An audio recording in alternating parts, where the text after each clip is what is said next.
Hi, I'm back. DoomJedi. Let's talk some more. Um, I hope you're still listening. So, uh, as I promised, I want to talk a little more about the wow moments for me because as modders, we really want to create a unique experience for the player to push the limits of Wolf3D engine or any engine for that matter, and to create a moment. Now, I want to differentiate that we and mods that there are mods that show a lot of effort and work put into it, and I love to put effort into a mod, and there are mods that are impressive by numbers. They are more of the same, but they have bazillion of different weapons, fit and not fit. They have bazillion of levels and bosses and enemies and whatever, and you can respect the effort. But this is something to respect a modder for. But this is not a wow moment as a player. I mean, you meet another enemy, and then you meet another enemy, and it's not a wow. It's like, okay, this guy really put a lot of effort into that and time and into all those enemies or bosses, or it can be anything, coding features.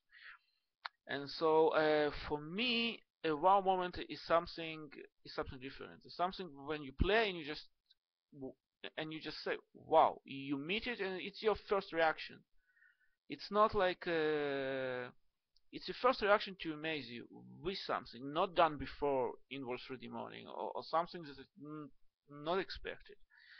And it's not that or that, because you can put a lot of work into such a surprise for a player. And I really try in each mod we do to make such a wow moment for the player, because it's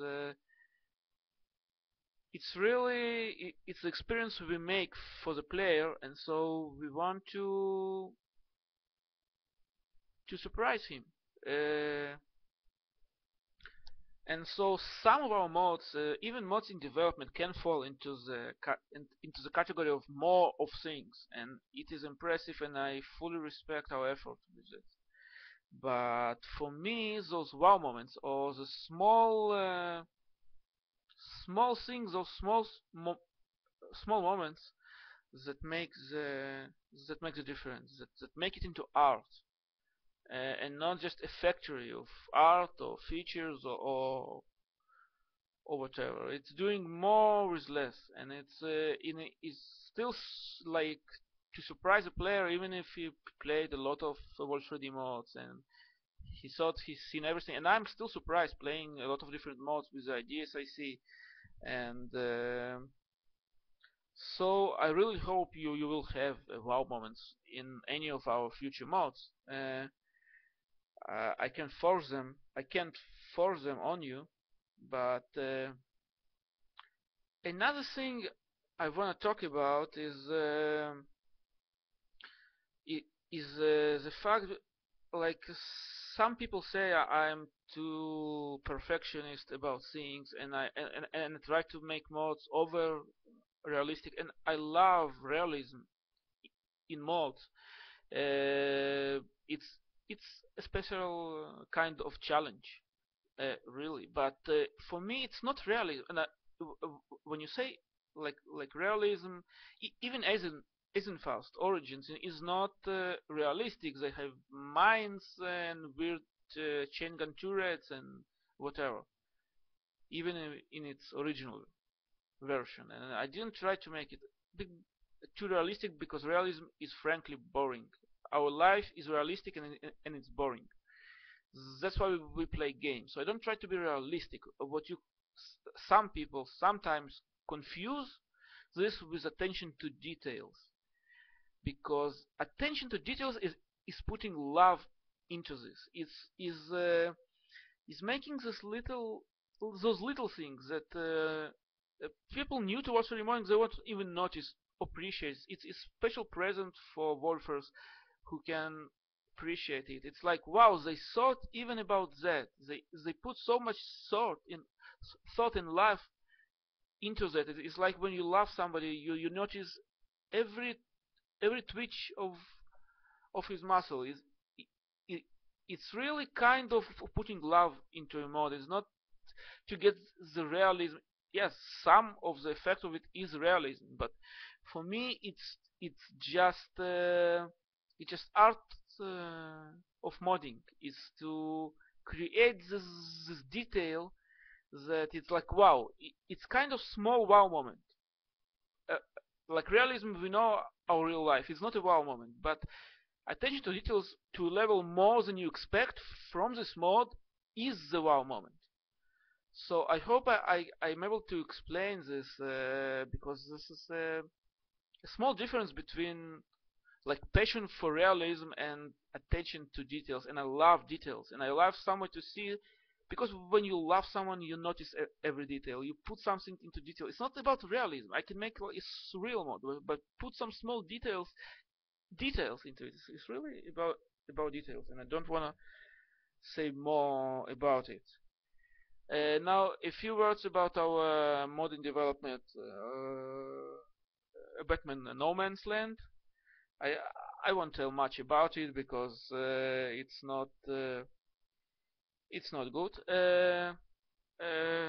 Recently, we switched one boss between Part 2, the No Man's Land, and Part 3. Uh, Actually, we did it at first because Linux Wolf, who is a great coder, still saw a bit too much coding challenge for this boss fight uh, to the stage we are in the mod and in general. And Linux Wolf is an amazing coder. Really, I feel like I can only I'm only limited by my imagination, and he does it all, and he's such a hard worker, really, really, really. And if it's a bit hard even for him, then like we said, let's push it for part 3. In each part, we'll try to challenge ourselves a bit more, obviously. So, but then we saw that actually the replacement of those two bosses are actually quite naturally fits into our plot. They are much more naturally fit wherever they are now. Another thing, and I think I can reveal that without revealing too much, that some of the part 1 bosses will reoccur in future parts, part 2 and 3. Sure, there will be a lot of new bosses, but there will be some fights with bosses we already met. In it will because of the plots and because of some things, and because of also because of some of the fights we really did not.